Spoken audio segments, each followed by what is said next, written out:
Well, religious scrupulosity, OCD, is a type of OCD that deals with the fear of sinning or the fear of not being spiritual enough or not doing your religious duties well enough. It's like any OCD, it's concerned with being certain. It's concerned with certainty. So, like what hand washing OCD would be for a person who has a germ phobia, where they wash their hands to try and be certain that they have no germs. For a person with scrupulosity, they are concerned that for them, germs would be like sin. And so they want to be sure they've confessed enough or they don't have any sin in their lives. And it's an anxiety disorder like all forms of OCD. Kind of like their version of just washing their hands, but more scrubbing their soul. Yes, scrubbing their soul, um, and doing compulsions.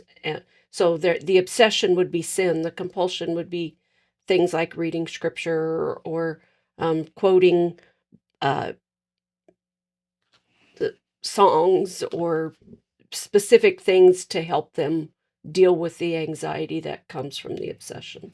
I have watched a lot of different TV shows. Criminal Minds is one of them. There was an episode with scrupulosity on it, actually. And the person suffering with it had to do things in threes because it was tied to the Trinity. So to be holy, everything had to be tied in threes. And even more than that, 3 sets of threes. It seemed to compound and affect every part of her life. How did this affect your life? Like, let's start all the way back at childhood. Did you know you had scrupulosity as a kid?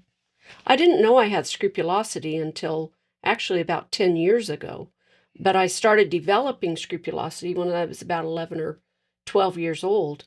I had been raised in a very strict conservative holiness church that stressed following rules. And as a young child, I had given my heart to Jesus and loved Jesus and wanted to serve Jesus, but my family and that particular church kept telling me I wasn't doing it right. I wasn't being holy enough. And over the years as a child, I was able to deal with that. But then when I was about 11 or 12, I decided I was going to prove to God that I really was serious because I kept being told I was going to hell. So in this other church, the women didn't wear pants, they didn't cut their hair, they didn't wear jewelry, that kind of stuff. They didn't watch TV. And those that did, in their opinion, were going to hell. So when I was 5 and my mom and a couple of us kids left that church, our relatives would tell us that we were going to hell. They would tell me, Debbie, you're going to hell because you're wearing pants and you're cutting your hair. And it was really confusing to me because I knew I loved Jesus. I knew I'd given my heart to Jesus and wanted to serve God, but they made it seem as if I wasn't. And so at 11 or 12, I started doing things like I would pray very specific ways, the same way every time. Like the Lord's Prayer? Like the Lord's Prayer, or the sinner's prayer was a lot. On one, I prayed a lot before doing anything because I became very afraid that I was going to die and go to hell if I didn't confess my sins.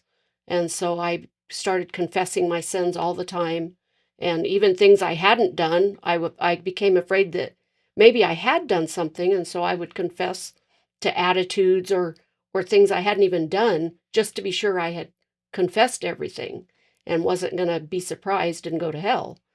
And so I started reading my Bible in certain ways. And as I started doing that, that's when I started having issues, like reading the Bible, for instance. So I would be reading along, let's say I had decided that I needed to read the Bible all the way through, because that's what we do. We read the Bible all the way through.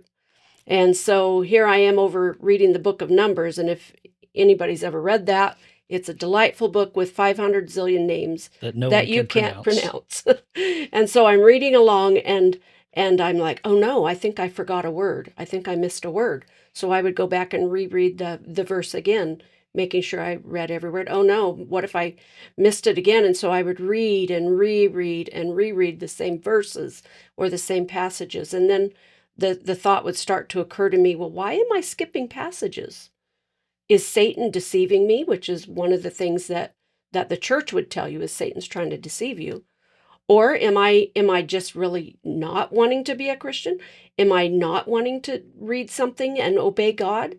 And so I would just make sure I reread the same thing. Well, when you read the Bible like that, it becomes very burdensome. Mm-hmm. And so in those early years as a child, it affected me mostly in my reading, in praying, and in um, repeating the sinner's prayer all the time before I did anything. And I started to become very fearful of death.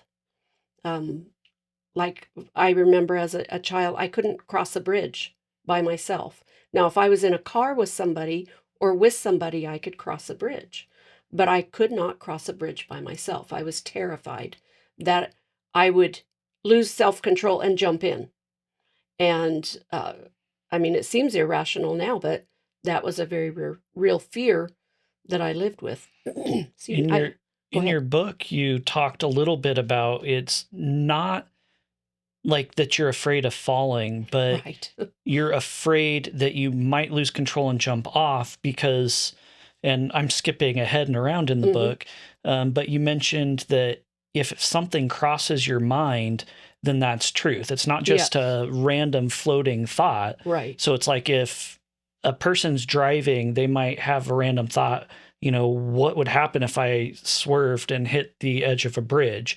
In Hmm. your mind as a kid, that same thing, if you have a passing thought, that's really deep. What if I Yeah. jumped off? To you, that meant then I intend to jump off, which probably meant you were intending to cause yourself harm, Hmm. and then that's a Therefore, I'm an sin. evil person because I had this thought. Yeah, we can talk about the thought thing later because that's a really important part of religious scrupulosity. It's called thought action fusion. So for most people, if they have a random thought go through their head, they can dismiss it. Like I use the example in my book about, so many years ago, there was this awful story about this woman who drowned her children.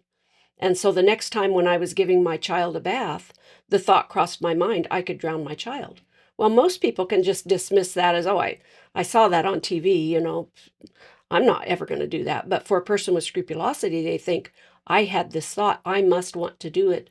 Therefore, I'm a bad person. And they become very fearful that they're going to do it. So back to the bridge. Yeah, it wasn't a fear of falling. It was a fear that I would purposefully jump, that I Even would, though you had no even though I had intention. no intention of it, I just thought, well, I must want to jump. And so I can't cross the bridge. I became afraid of plugging stuff into the wall. I couldn't plug stuff into an outlet because I was afraid I would get shocked and die. And if I wasn't sure I had confessed my sins, then I would die and go to hell. I became fearful. So in the other church, um, one of the things that you don't do is you don't read anything secular on Sunday. Sunday's a holy day. You can't read anything secular. And I became so fearful that I would not look out the window on the way to church for fear I would read a McDonald's sign and get in a car accident and die and go to hell for having read the McDonald's sign. So I would just keep my head down the whole way to church so that I wouldn't accidentally sin and maybe go to hell. So it affected everything I did, every conversation I had. This is where I ended up with quite severe social anxiety. And a big part of that was this fear that I would lie or say something that wasn't true. So every conversation I had, afterward, I had to go home and replay the conversation in my head and see, did I exaggerate anywhere? Because that's lying. Did I outright lie anywhere? Did I hurt anybody's feelings? Is there anything I need to go back and apologize for? So I was always going back and apologizing for some little thing that nobody else had even noticed, that I was afraid that I had done and sinned. And it's just, it totally took over my life.